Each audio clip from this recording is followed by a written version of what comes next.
Welcome, everyone. Welcome to this celebration of ESU's 2025 homecoming with the School of Library and Information Management. Tonight, Sarah Lamdan, the director of ALA's Office for Intellectual Freedom, is joining me to share with you about a topic that's near and dear to our hearts and likely to yours as well. We're going to be talking about intellectual freedom teaching and how it relates to all of us who claim the profession of librarianship. And so I'll get started. Sarah, do you want to say hello?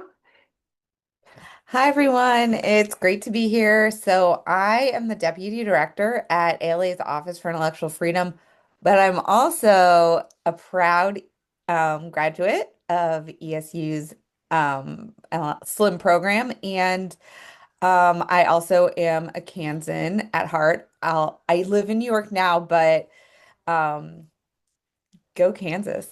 All of I'm not going to be like, I'm not going to pick a particular school or anything, just Kansas. Yeah. Well, I think it's fun to know that Sarah was a student in one of my Foundations of Library and Information Science course. I think I might have taught her first course in the MLS.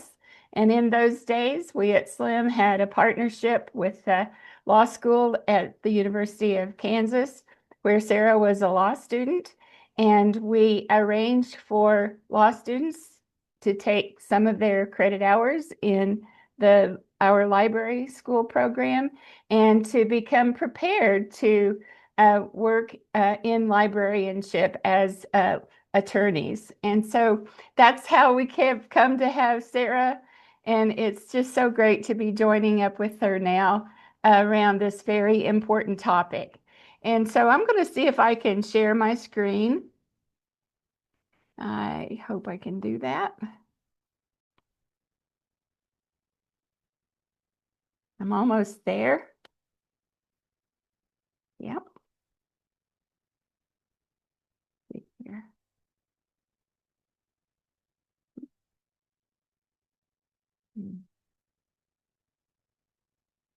Let's see. I'm not sure what to do here.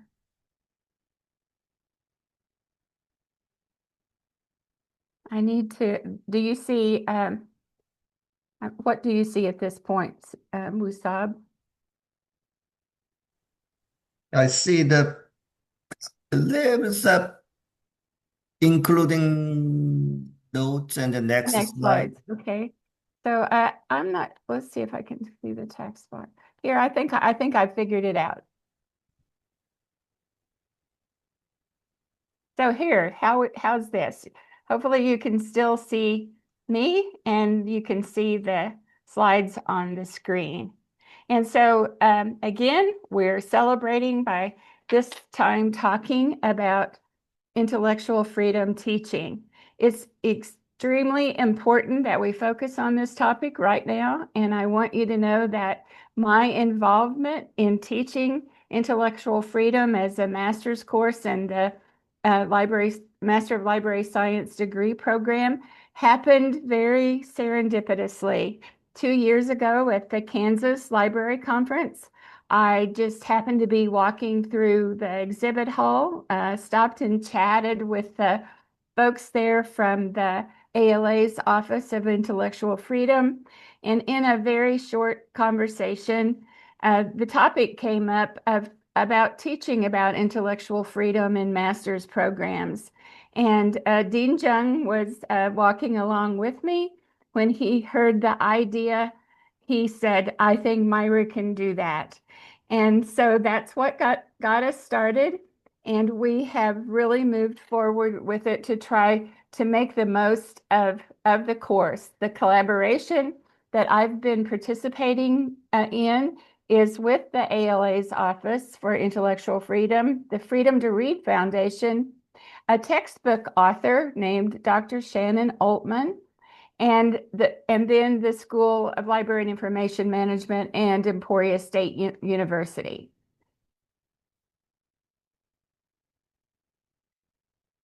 Oops.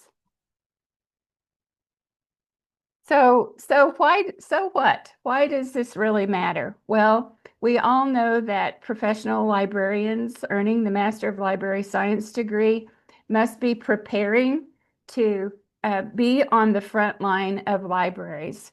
And we know that failing to provide librarians with intellectual freedom education sends them into the field unprepared for what they may face in school, public, and academic libraries. And as you undoubtedly have noticed, the theme for this year's Banned Book Week that's sponsored by the American Library Association was Read for Your Rights. And this particular image came about along with some critical questions. One was, has book banning become normalized in America? And the other one is, are we living in the oppressive world predicted by George Orwell in his novel called 1985 that was written in 1949? So just as a reminder, I want to point out this very important piece of what we have to have as our foundation of librarianship. The U.S. Constitution in Amendment 1 is very important to us. Real quickly, I want to say that Congress should make no law respecting an establishment of religion or prohibiting the free exercise thereof, or abridging the freedom of speech or of the press, or of the right of people to peaceably assemble and to petition the government for redress of grievances. I don't know how often you read this statement from the U.S. Constitution, but I encourage you to do it and to think carefully about how very important it is to us. It always has been, but particularly now. In the United States, the rights to speak, read, publish, speak, write, publish, read, and receive information are protected by the U.S. Constitution. And librarians refer to this right to access and receive information as intellectual freedom. So that's just a short lesson in how to describe intellectual freedom. Some of you may have heard the term academic freedom, and maybe there's some other terms as well. But in librarianship, we use the term intellectual freedom to mean our constitutional rights that are set out in the First Amendment of the Constitution. And so as a result of this collaboration that I've been a part of, Dean Jung really got right on it, and he did everything that was needed to get the course set up and to make it possible that we could offer it for students enrolled in any U.S. LIS master's program. The course is all online, and we have welcomed anyone who's interested in taking the course. One of the main resources for the course is the ALA's Intellectual Freedom Manual. It is I believe it's 10th edition, and Sarah and others are responsible for the content of that, and it is really a necessary tool. If you don't have one and you're working in a library or you plan to, I highly recommend that you consider getting one. And so about this course, here's a little bit about the curriculum. And I'm going to tell it to you in so much as course learning outcomes.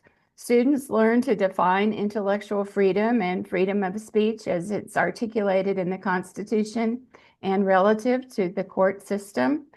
They learn about the right or ability to access or receive information. And under that big heading comes the topic of privacy, confidentiality, and copyright. They learn about predominant legal theories to explain freedom of speech, the impact of challenges and bans on libraries and librarians, best practices to defend society from censorship in libraries, about open, honest, and accurate communication to promote intellectual freedom. This is particularly important as many librarians, as you know, are on the front lines and they are facing many people who are determined to censor. And they learn about intellectual freedom and library policies. And this is another really important part of the curriculum. The course description says that the course examines intellectual freedom as a core value of librarianship and the foundational principle of library professions. It provides legal, ethical, and philosophical background for establishing connections between intellectual freedom, access to information, and the freedom of speech. And intellectual freedom in action in various scenarios and duties in librarianship is examined, and students learn to articulate, promote, defend intellectual freedom practices and policies as a key component of professional practice in multiple types of libraries and information services. Now, you've heard about the curriculum and seen the course description.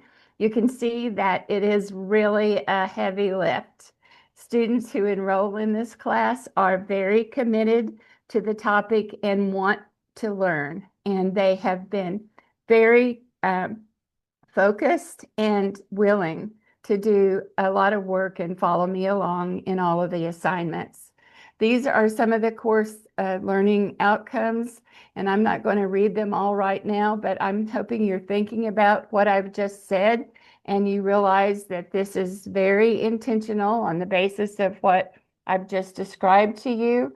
They really do learn to define intellectual freedom. They really can discuss and explain intellectual freedom in terms of the ALA documents, and they can articulate intellectual freedom as professional practice, develop effective messages, and identify ways that the American Library Association promotes and defends intellectual freedom.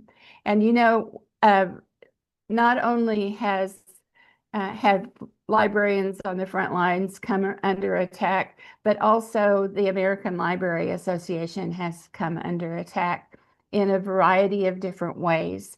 And this, it seems like just a bad dream. It's hard to believe that it's real, but it's very real. And it's very necessary that librarians really understand this topic from a deep and substantive place. And that's what's intended in the design of the course. So I asked some students to tell me what they thought about the course, what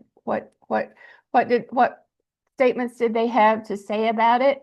And in the students that responded shared 56 different statements that had a lot of meaning. And so I've pulled those together. The response categories include usefulness and learning about intellectual freedom, usefulness and learning about major topics in the Intellectual Freedom Manual, and preparation to promote and defend intellectual freedom practices and policies. And they also mentioned statements in the category of actions to defend and promote intellectual freedom. And so I'm not expecting you to read every single line there, but I think it's really important to know that some of the students said, I learned a lot about intellectual freedom, I thought, in the Foundations course, but now I really have a strong understanding of intellectual freedom, and I feel prepared to promote and defend it. Here's some impressions that I have from teaching master's students. And I've just kind of organized them in 4 categories. So these are impressions that I have from interacting with the enrolled students in the course. In terms of their readiness for learning about intellectual freedom, I've discovered that typically many students have little exposure to the law, to lawmaking and its basis for government. That really is a big deficit that needs to be filled. Students are very passionate and they have a very high interest and motivation to learn. So those 2 things I think kind of go together. It speaks to an opportunity for us to do more to prepare them in a way that they do have some exposure to the law, to lawmaking, and its basis for government. And then in terms of instructional strategy, I've noticed that students need opportunities to talk with classmates and professors. And this is an online class, and so it's important for whoever is teaching to use technology to get students together and give them a chance to talk. Some students are some situations appear to be too difficult and emotional for students to unpack well if writing is the only option. So it is emotional.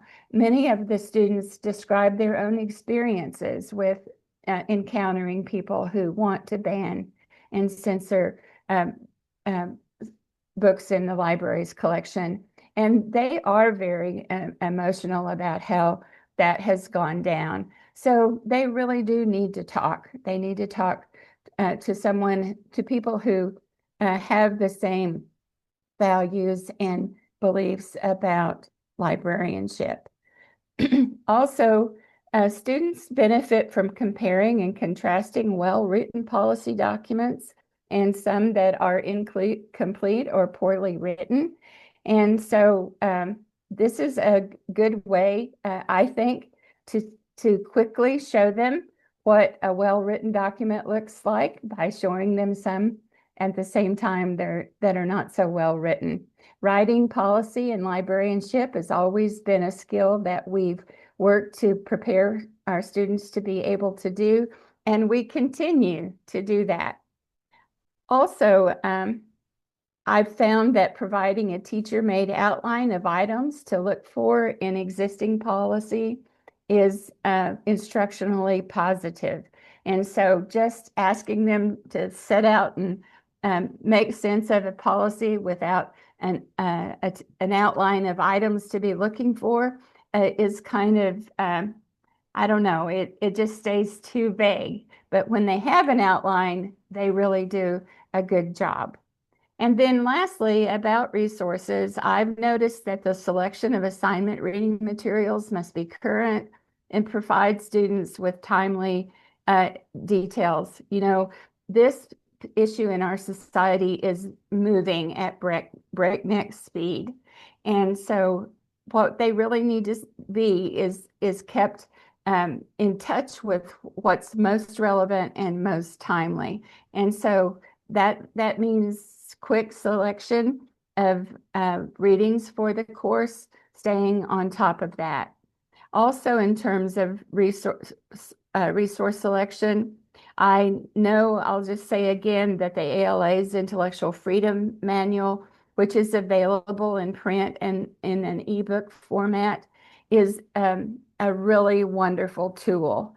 And another thing that the ALA has provided and keeps up is the legislation tracker, which is an AI tool, and it is available on the ALA websites.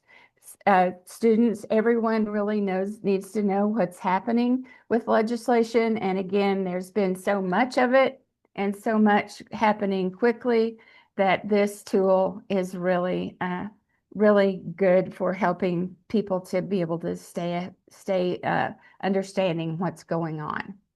And so I'm just wrapping up here, and Sarah's going to talk to you next, but and want you to think about the resources that I've been using in teaching the course. And so rather than a list, I just gave you some pictures of the covers of the books. And I'm hoping you find this interesting. And I also hope that if you have a suggestion for me in terms of resource selection, that you will shoot me an email and tell me about it. I'd love to know have your input on that. And also, I would like for you to look online and find the article that I wrote along with Sarah and Kent Oliver, and that's titled "Teaching Intellectual Freedom: Collaboration Between Academic Advocacy and the Law." It's published in the 2025 Elise Proceedings.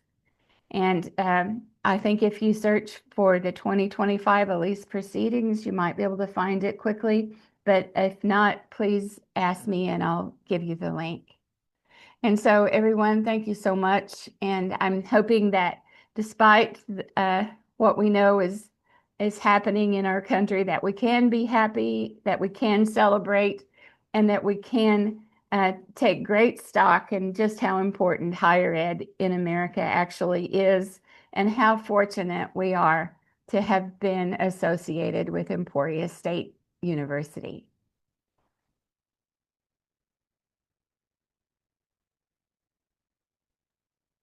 That was wonderful. So I'm going to talk a little bit about I'm going to dig into some of what Mirah pointed to.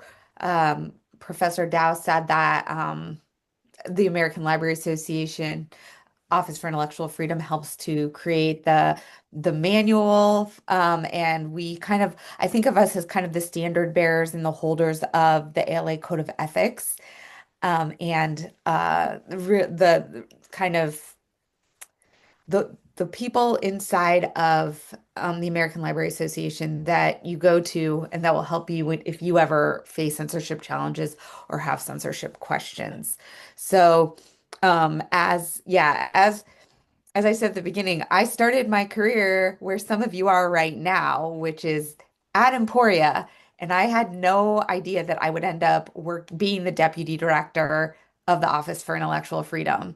I took, as Myra said, I took I was in law school. I didn't want to be a lawyer, but I was very I was uncertain about what I did want to be. And then I met the librarians at the University of Kansas, and I realized like that's what I want to do. That is very appealing to me and interesting to me. So I was lucky enough to have a professor and a librarian in my life who pointed me towards Emporia State, and we created a legal information management program. I participated in it, but I could not have imagined that I would have the career that I've had. And it's all thanks to my library experience and education. I have gotten to work as a librarian and researcher at some of the biggest law firms in the country. I've gotten to work at a lot of academic institutions. And now I get to work at the ALA, and it's really rewarding and fun. So if you have any questions about those types of things, we can talk. In the meantime, I'm just going to give you some quick information about why I decided to go to ALA at this point in time. And it's because, like Myra said, we need to be prepared to understand and fight for intellectual freedom.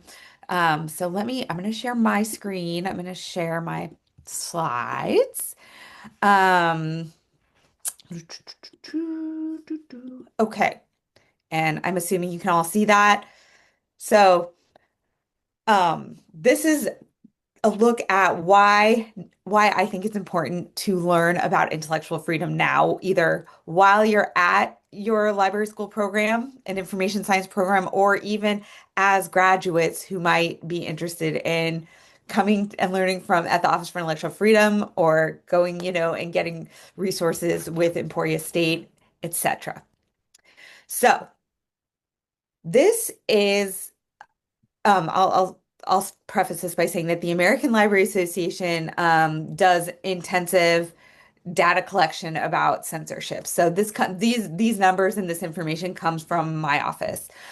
So if this is a map reflecting censorship in the year 2014, and in 2014, which was a decade ago, in the entire country during an annual year, there were 235 book challenges. And those challenges related to 183 unique titles. So that's usually like a monograph, right? Some book on the shelf. And the most challenged title was The Absolutely True Diary of a Part-Time Indian. That was 2014. And you can see, the bulk of censorship happened in Texas, but it's kind of scattered across the country. This is from the year 2023. Now, instead of 235, there are 938 challenges nationwide. And this is the most staggering difference. Instead of 235 unique titles, 9,021 different titles, or 9,021 titles challenged, and the unique titles, 4,240. That's an astronomical rise in both the breadth, like how many book challenges there are, and then a huge amount of books are now being challenged. And that's in large part, well, it's because of the power of social media to spread book lists very quickly, and the power of like kind of digital searching and catalogs and other lists where you can just quickly draw up a bunch of books based on, keywords maybe in their cataloging systems or, other things like that. So both the digital world and kind of political polarization and mass mobilization have resulted in an explosion of censorship, book censorship in libraries, both public and school libraries. So now I'm going to show you some statistics that are related to school and public libraries. So this is general data about censorship and comparing all of the years 2001 to 2020. So that's 19 years versus the last 3 years. So in the prior 19 years, 268 titles were challenged in all. In the last 3 years, 2,788, right? Every challenge to unique title went from 344 covering 19 years to 7,419, right? And you can see all of these numbers, like the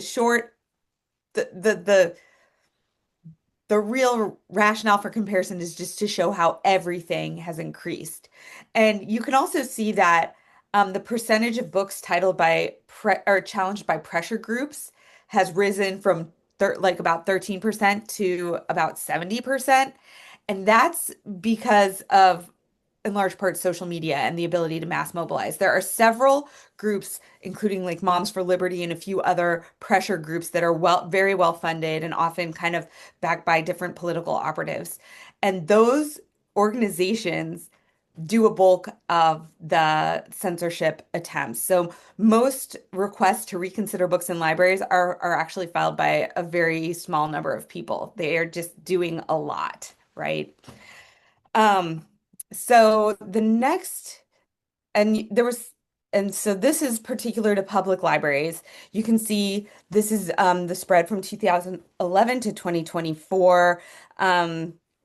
Once again, you see the numbers. You see a slight decrease in 2024, and that's actually because a lot of the books are getting removed without without notice. So because the pressure is so intense, a lot of libraries, library workers, library administrators are feeling pressure to engage in what we call soft censorship. So censoring things kind of quietly or not acquiring things or moving things to a special shelf where nobody can see them.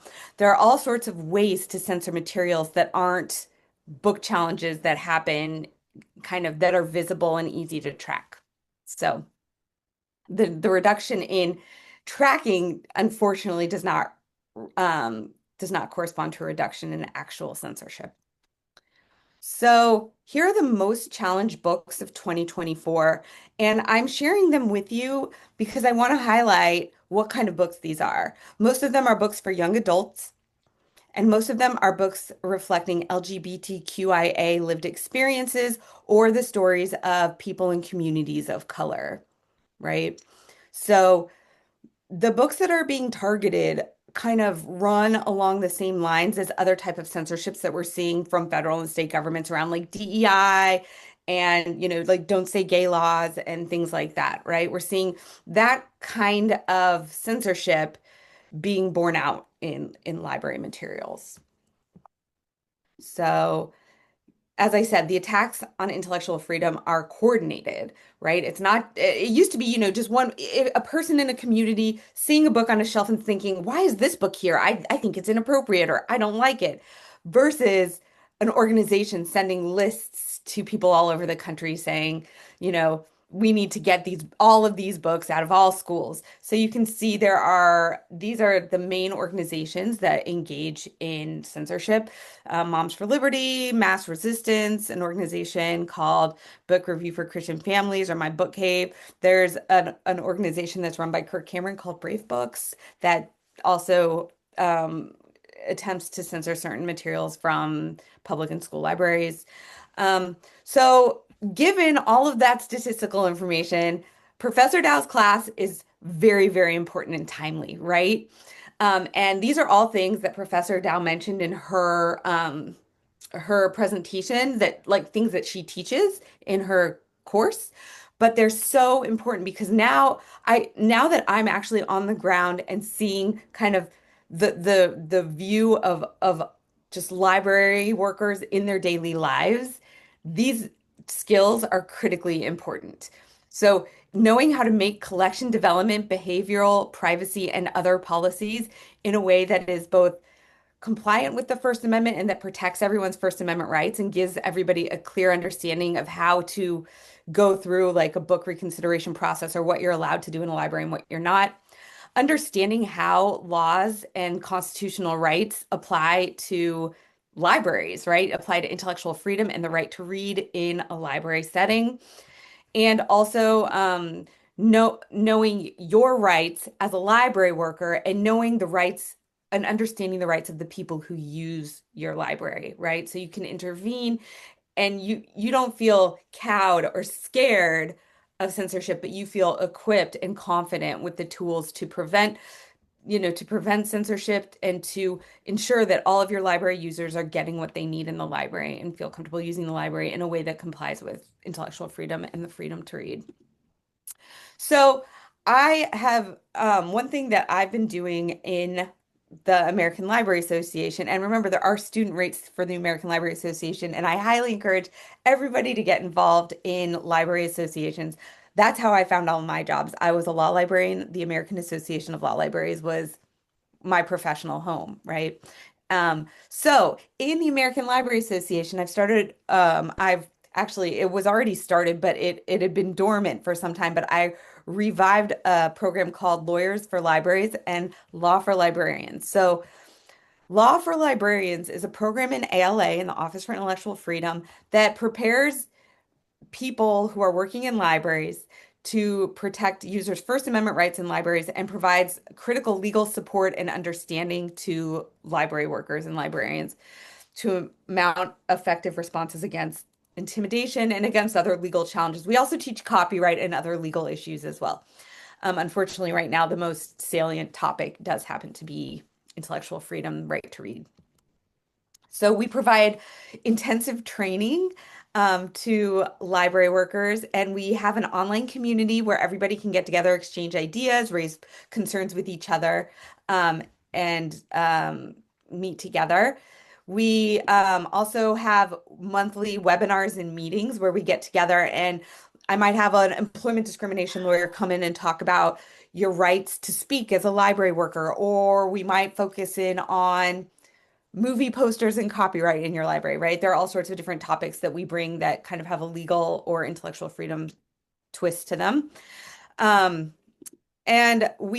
So the people who go through the Lawyers for Library, or the Law for Librarians program, are empowered to do trainings in their own states and communities. So now we have 150 to 200 library workers across the nation that are conducting trainings in their state. You have in Kansas, there is one cohort member who is prepared to train, and then you have several others who are becoming prepared to train right now, because we're doing our second cohort right now.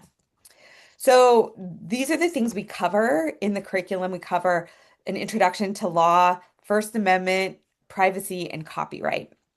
And there I have some topical lists. We learn various things, and we also cover some of the like text laws, like internet protection laws that apply in libraries. And like we're doing this session, we're doing an artificial intelligence and library policy class. So a lot of legal information.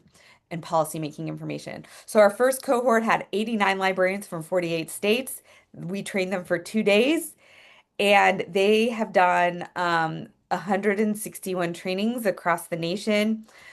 And it is a wonderful program that kind of infuses a lot of the things that Professor Dow infuses in her classroom.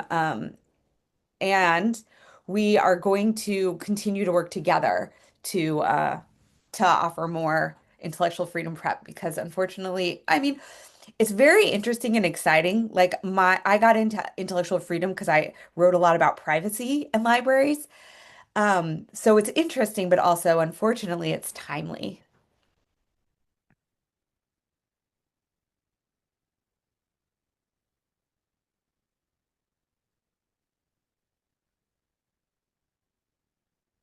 So Dean Jung, can you hear me?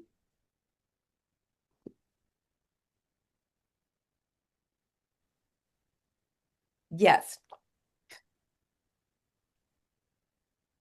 Please go ahead, Dean Jung, as you'd guide us as you'd like to in what we should do from here.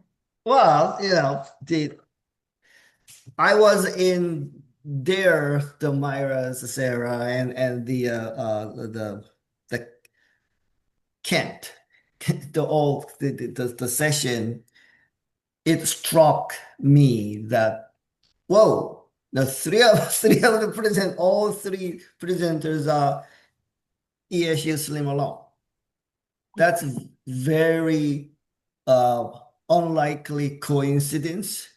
And what a great opportunity to grab them for the homecoming event. And then the topic is more than relevant, timely thing right now. And also, I mean, the Sarah mentioned is kind of working on the ground, the tangible, real feelings. I don't know how you control how you manage your emotions. I mean, you are a lawyer, but all kinds of, we had the Amanda Jones. I don't know you know her case. Amanda Jones is school librarian in Louisiana. It's not about book banning, but it's kind of spill over, kind of after the fact. Somebody picked up from the school board meeting and then blew up, and then personally attacking, uh, you know, getting out of control. And she stood up and then kind of push legally against the bully. So that kind of, emotional things all around, the fear, frustration, the kind of questioning the professionalism. It's all kind of negative. But there's a hope, and kind of the logically, um, thinking and planning and preparing, or preventing, I would say, in legal way, and more importantly, like politically, not anti whatever, but as a community, uh, it this kind of information is very helpful to make us think. So I'm glad we have this meeting with our students and alumni and community members here. So the floor is open. Please ask any questions. I mean, like a law librarian path, or how to get a job at ALA, for example. That's probably some of our students' dream job, working at ALA. Wow, Mhm. Thank you. Well, I'll pop up and ask a question. And thank you both for presenting this information. So I focus on youth services in my career, and I'm a consultant here in Kansas. And one of the things that I'm noticing is things are getting pretty bad in schools. And I've noticed that in Kansas, at least, there seems to be one template for collection development policy that has been put out by the American Association of School Boards. It's very, very cookie cutter, and almost every district has adopted it. And I'm wondering if that's like on the radar at all, nationally or at ALA, and if that's been reviewed, or challenged in any way. I haven't seen anyone challenge it. I know I was pretty concerned when the Library of Congress started requiring parents to sign off that they understood that kids had access to their entire collection. So there's several things that are going on in the youth realm, couched as protection for children that are really limiting choices and access. So my question is, is everyone seeing that across the country, and or are you aware of, the templates that are happening, that kind of thing? Where's this? So it's the American Association of School Boards? Yeah.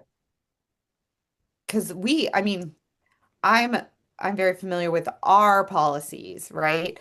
But wait, it sounds like what you're talking about might include some kind of FERPA type of language about private, about like allowing parents to view their children's records. Is that the concern? Or I want to see the policy, so I'm looking I'll for send it to you. It's just very generic and very vanilla and doesn't really cover anything, absolutely doesn't talk about freedom to read, or none of the documents from ALA are referenced in it. But yeah, it's just very kind of allowing the school hierarchy to make a determination on anything they need to, I guess, Yeah. I don't think that that where schools are using it, that it's too out in the open for everybody to see. The thing I know about teaching about library policies, and Dr. Smith, I think, is in our audience tonight. He also has done that quite a bit, and so several of us, Dr. Trimbach, we what we notice is what is made public, and I would say generally that at libraries of, with some size that have an MLS librarian, at least one, that most of the policies look pretty good. But I think it's where there's no one to push back on this template that that gives it some momentum. And it certainly is something that I think we should get in our hands and wherever it's kept, and to actually use it in our classrooms to let people know what it says. I haven't personally seen it. I've only heard about it. Well, last year I did a survey of all the schools in the 15 county area I serve. I did a survey of their districts and asked them for a link to their policies. And the majority of them were absolutely the template. And Mirah, I'll be happy to send it to you, and you can share it with Sarah and Okay. whoever else. Sounds good. It's Also, a very good point. Thank you for bringing it up. yeah, I dropped my email because we've heard of schools and public libraries peeling the ALA language out of existing policies. Haven't heard about like a cookie cutter policy that's not an ALA policy being being mass kind of produced and then used. So yeah, I'd be very interested in that. I see another hand up. Patrick Bates.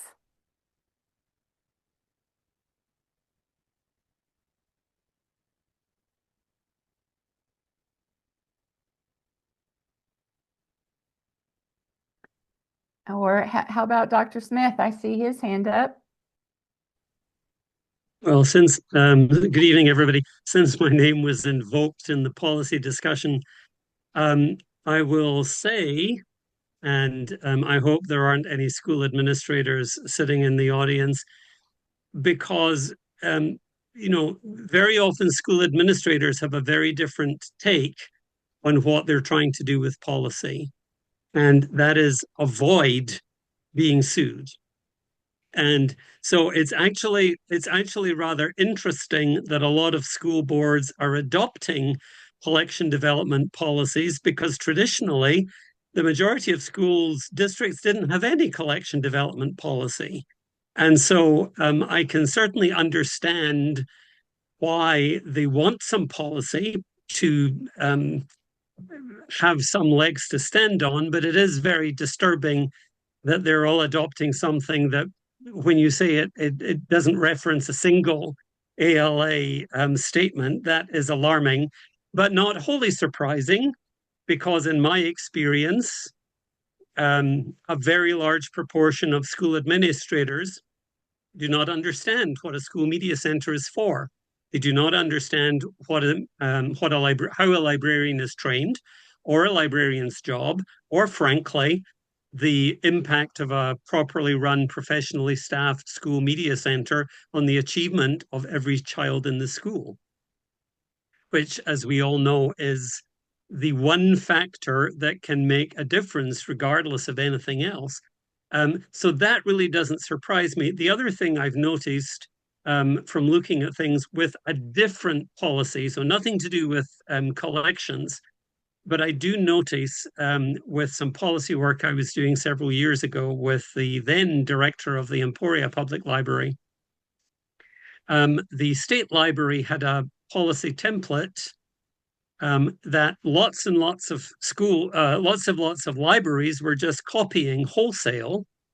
And what was interesting to me was I thought the policy template was not, in fact, a policy at all. It stated the legislation it was referring to, but it did not actually say that the library would do anything.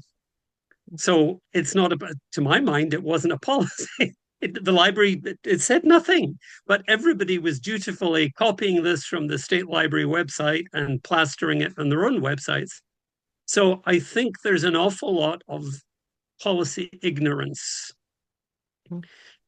which is very dangerous. I mean, policy ignorance is just as dangerous as bad policy, because people think, oh, well, here's the policy of whichever institution or group it is. This will protect us.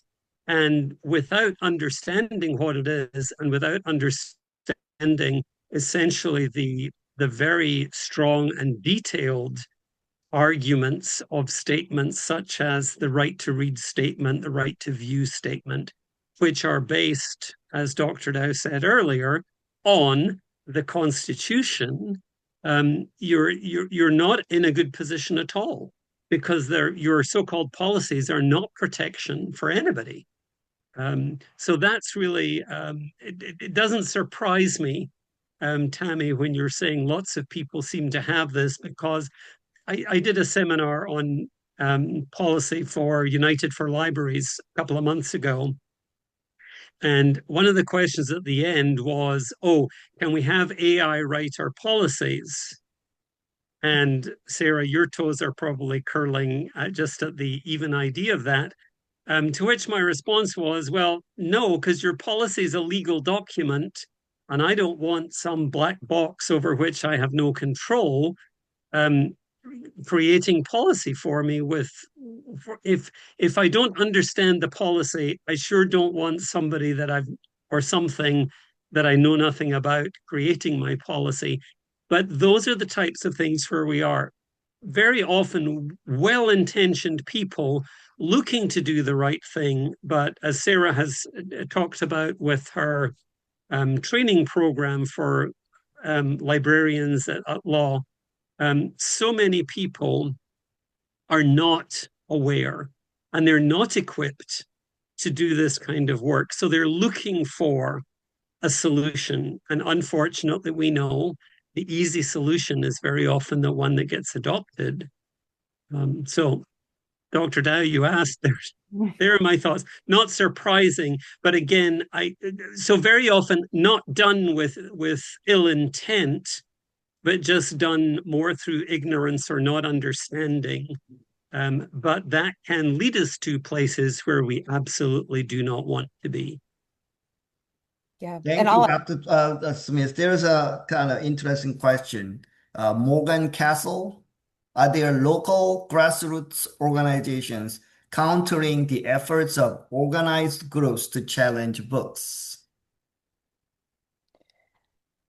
I mean, the short answer is yes. There are many, and the American Library Association is one. We spend a lot of time doing that, but there's also um, like there are ACLU branches across the country, and if you're an author, there's Authors Against Book Bans groups across the country. Pen America is a great partner. Yeah, there are many, many groups, but every state has kind of a different structure, and a lot of it depends on how concentrated the book banning is. Like in Texas and Florida, there are parents groups and other groups, these freedom to read groups that have sprung up because the censorship is just so intense and there's so much of it happening that parents and community members have really organized. And there's also organizations that spring from friends of library groups. So sometimes, in a particular community where there is, censorship happening or there are challenges, the Friends of the Library group will go out into their community and then, activism and community bonding will happen. And the last thing I'll say is, so states in response to all of these censorship attempts, some states have been enacting and lobbying for freedom to read laws and library protection laws. And the states that have done that, people have really enjoyed kind of the grassroots effort, and it has become this kind of like joyful and affirming way to support libraries in your state. So if you're interested in any of those things, you can reach out to me, and I can direct you to the people who are doing that work. Yeah, that's a very good question. I'm so glad you brought that up, Morgan. The I think it's amazing how there are just as there are moms on one side of this, there are moms on the other side too. And it's what's amazing about it is how they've educated themselves in a fairly short amount of time, how passionate they are about it, and how popular they are in attending things like author visits and the like. And the one of the things that I noticed during Banned Book Week was how many of the women, it's mostly women that I know of, who have made the time, made the effort, and are actively out in the public, being very visible, sharing and educating people as best they can. They have the same passion for educating as you hear from Sarah and I tonight, in my view. And I think that's really going to be important going forward in the months and years to come, uh, toward really getting the word out to people in communities. We need to do what we can as librarians to support them and to share resources with them as best we can. Maybe we need to create a new venue for doing that. Yeah, and one thing to keep in mind, this relates to what Professor Dow and Professor Smith said. One of the things that you see happening again and again is a lot of like the policy issues and the censorship issues in libraries um, aren't they're not they're hindered by also a deprofessionalization of librarianship. That's why it's so wonderful and important that you are all here, that you've either gotten this education, that you're getting this education, that you're considering this education, because it's kind of like carrying the torch of intellectual freedom and of libraries to the next generation. Libraries have existed throughout all time, but we have these practices, right? We have collection development practices, cataloging developments, or cataloging practices, shelving practices. And that has to be learned and handed down. And if we let people with none of that knowledge, you know, do everything in libraries, then we will end up with problematic policies and practices. So what you're learning now is really central to intellectual freedom and to ensuring that libraries continue to exist. Mhm.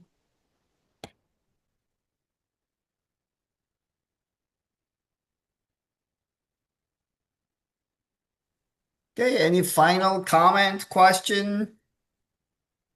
Well, I have one final thought, just as Sarah was talking.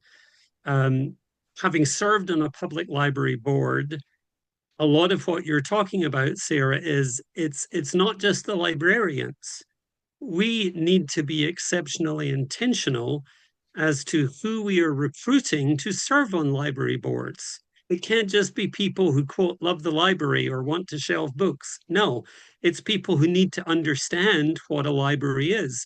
But then they also need education and continual education as to what is their role, what is their legal responsibility, defined by state law usually, and then what is their role in policymaking, and what does that mean as far as book challenges or anything else comes up.